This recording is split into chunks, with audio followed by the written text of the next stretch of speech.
जरा सोचिए, आप एक बहुत ही शांत और बेहद खूबसूरत सुबह की सैर पर है। ठंडी हवा चल रही है।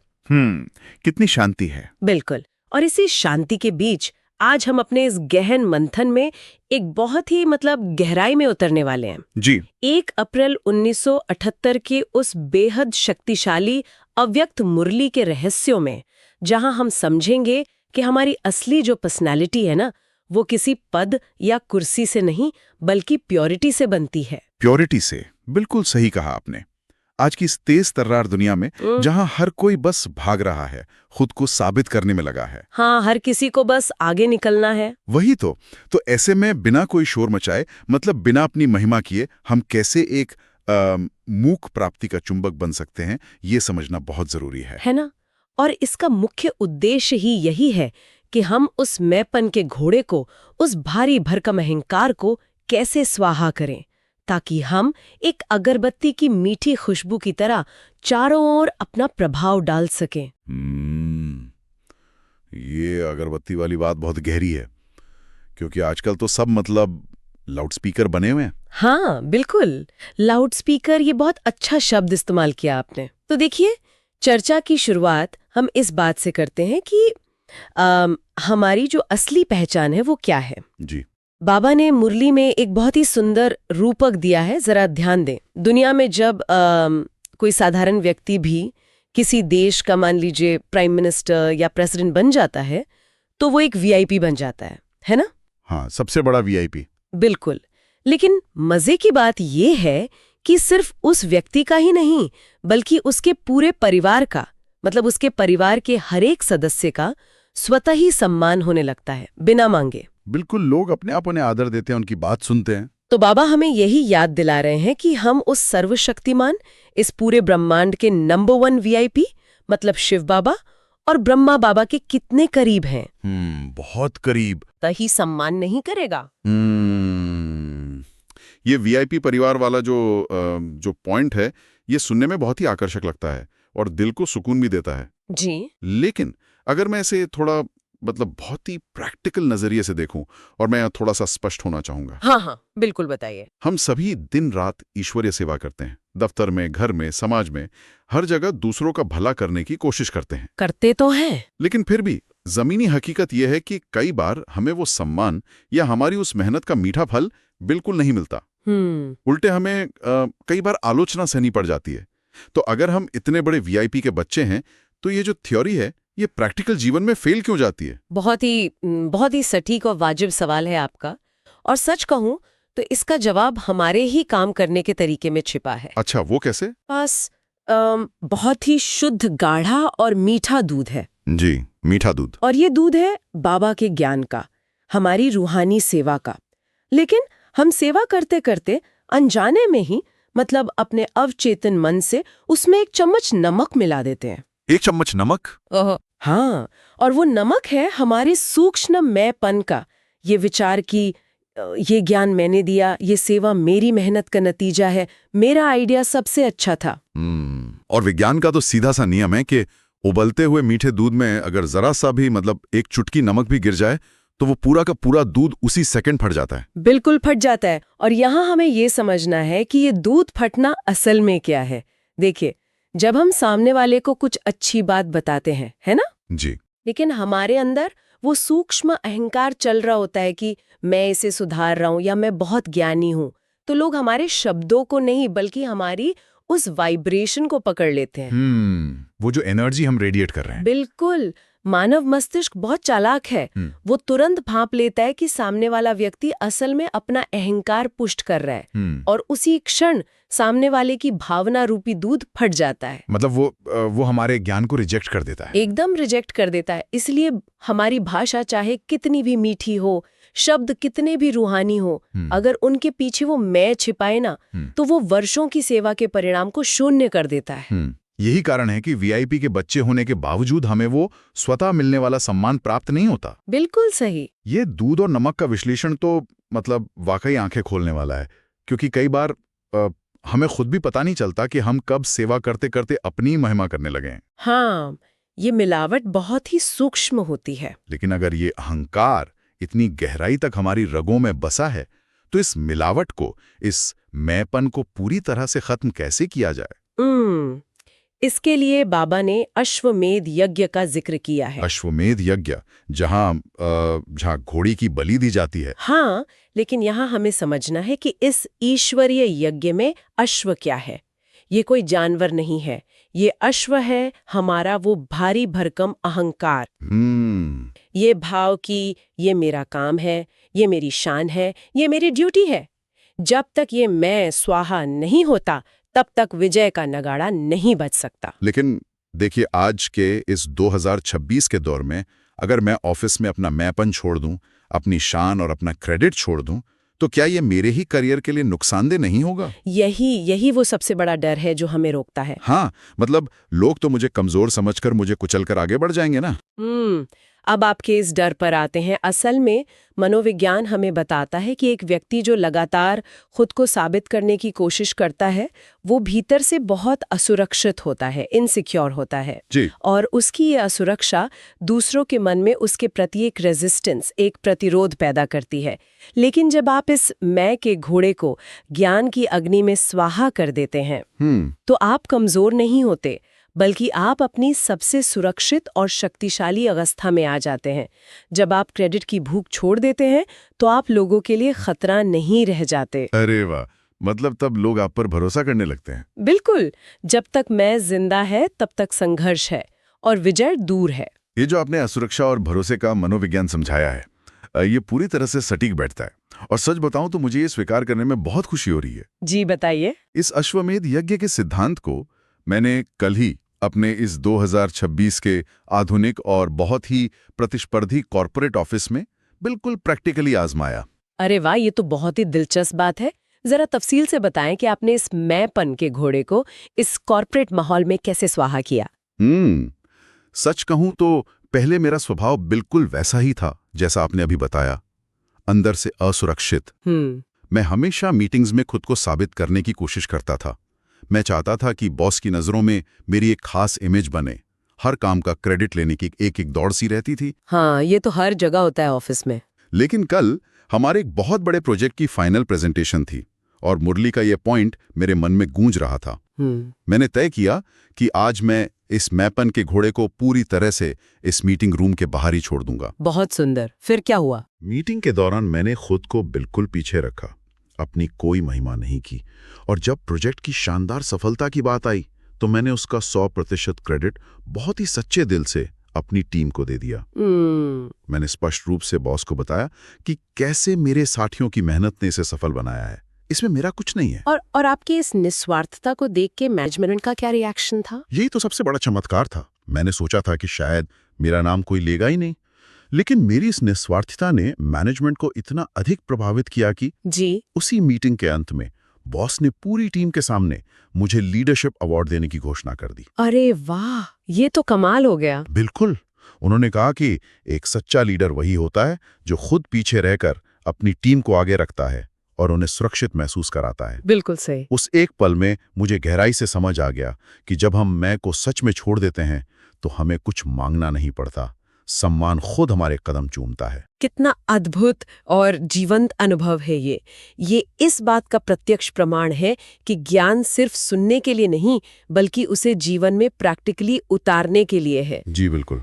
आपने अपने उस अहंकार के घोड़े की आहुति दी और तुरंत सफलता का नगाड़ा बज गया। रूहानियत का ये एक बहुत ही सुंदर नियम है कि जब मैं और मेरा समाप्त होता है तो प्रकृति के पांचों तत्व भी विघ्न डालने के बजाय आपकी आरती उतारते हैं। ये प्रकृति के पांचों तत्वों का आरती उतारना, ये सुनने में बहुत ही आध्यात्मिक लगता है। हाँ, लेकिन अगर इसे आज के संदर्भ में, मतलब बहुत ही सरल भाषा में समझें तो इसका असल मतलब क्या है? देखिए, इसे बहुत ही सरल मनोविज्ञान के नजरिए से देखते हैं। आरती उतारने का मतलब यहाँ कोई कर्मकांड नहीं है। इसका अर्थ है कि आपके आसपास के वातावरण से वो घर्षण या कह लें फ्रिक्शन बिल्कुल खत्म हो जाना। फ्रिक्शन खत्म हो जाना। हाँ, जब हमारी भीतर अहंकार होता है तो हमारी ऊर्जा दूसरों से टकराती है।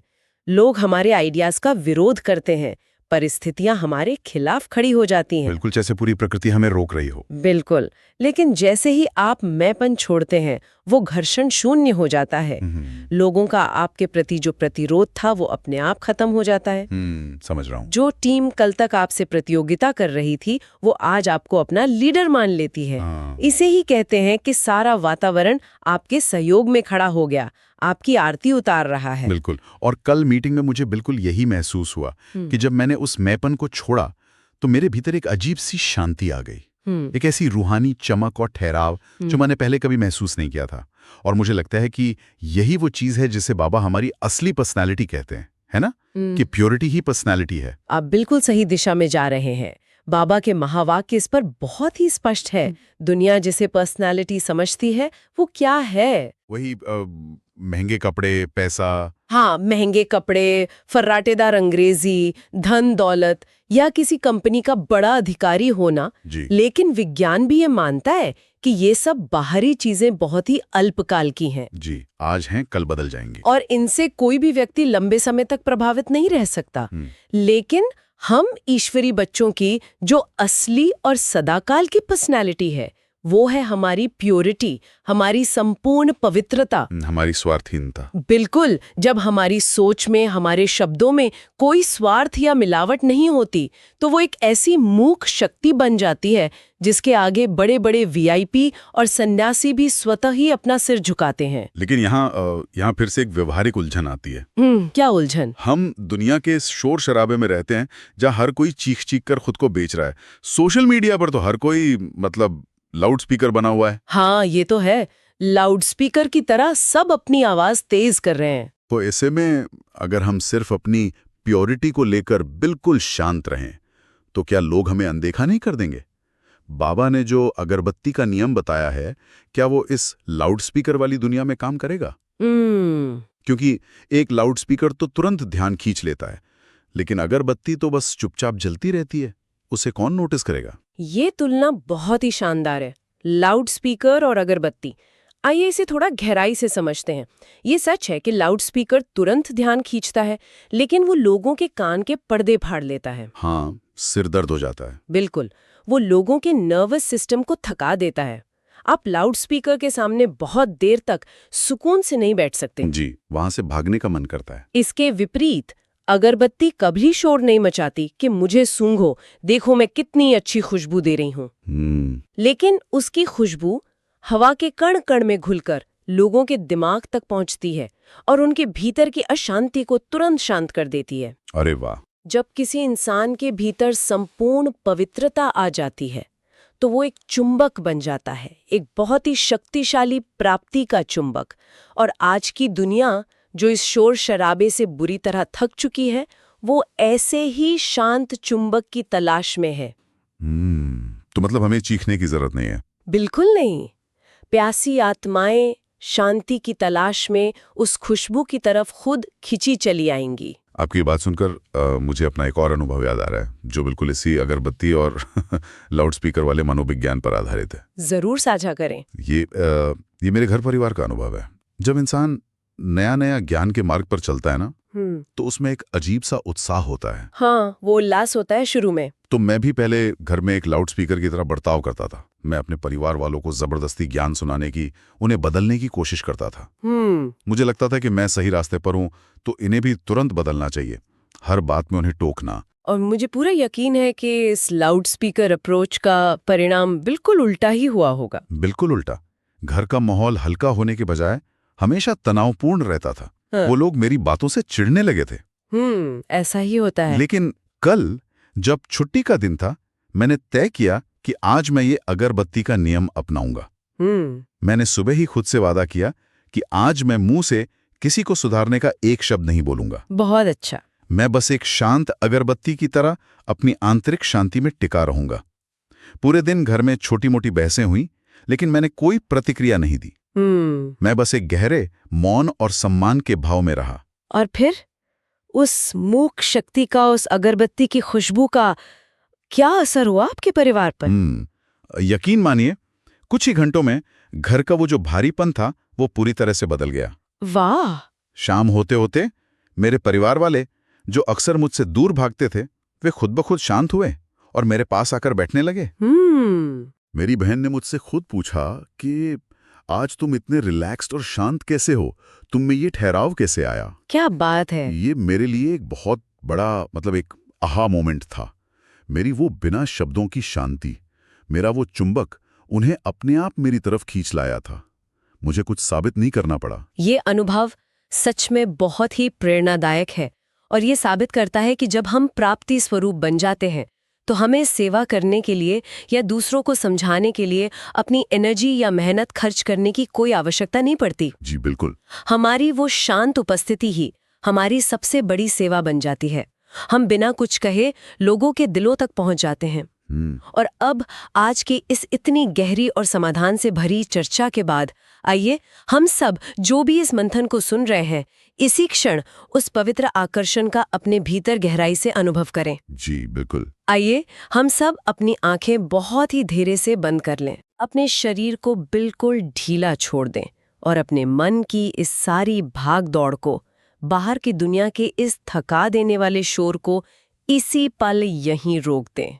कितना सुकून है इसमें। हम सब कल्पना करें कि हम एक बहुत बड़ी रोशनी से भरे और बेहद शांत कमरे में बैठे हैं जहां हमारे आसपास बहुत से लोग मौजूद हैं। लेकिन हमें उन्हें प्रभावित करने के लिए अपनी किसी भी उपलब्धि के बारे में कुछ भी बोलने की आवश्यकता नहीं है। बिल्कुल नहीं। हम कोई लाउड स्पीकर नहीं है।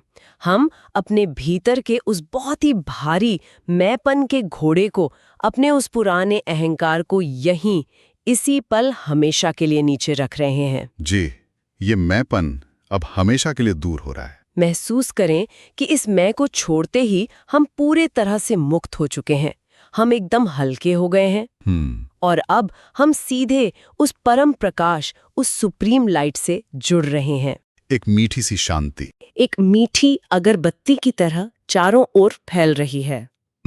देखें कि कैसे उस कमरे में मौजूद सभी लोग स्वाभाविक रूप से हमारी ओर मुड़ रहे हैं। हमारी केवल उस शांत उपस्थिति मात्र से वे भीतर तक शांत और सम्मानित महसूस कर रहे हैं। जी। हम पवित्रता के एक बेहद शक्तिशाली चुंबक हैं। सर्व प्राप्तियों से भरपूर इस गहरी शांति को अपने भीतर बहुत गहरे तक समा जाने दे। धीरे धीरे इस गहरे ध्यान की अवस्था से वापस लौटते हुए एक अंतिम विचार हमेशा अपने साथ रखें। जी हाँ। हमें इस दुनिया की भारी भीड़ में अपनी आवाज को ऊंचा करने की कोई जरूरत नहीं है। हमें बस एक लाइट हाउस बनना है। एक लाइट हाउस? हाँ, एक लाइट हाउस जो अपनी जगह पर बिल्कुल अचल और स्थिर रहता है, मौन रहता है, लेकिन उसकी वो शांत और शक्तिशाली रोशनी भटकते हुए जहाजों को खुद ब खुद सही रास्ता दिखा देती है। बिल्कुल सही कहा आपने। आपको इस वीडियो में क्या अच्छा लगा, और यदि आपने भी मुरली के किसी पॉइंट को अपने जीवन में प्रैक्टिकल यूज किया है तो कृपया कमेंट सेक्शन में अपना अनुभव अवश्य साझा करें। ओम शांति।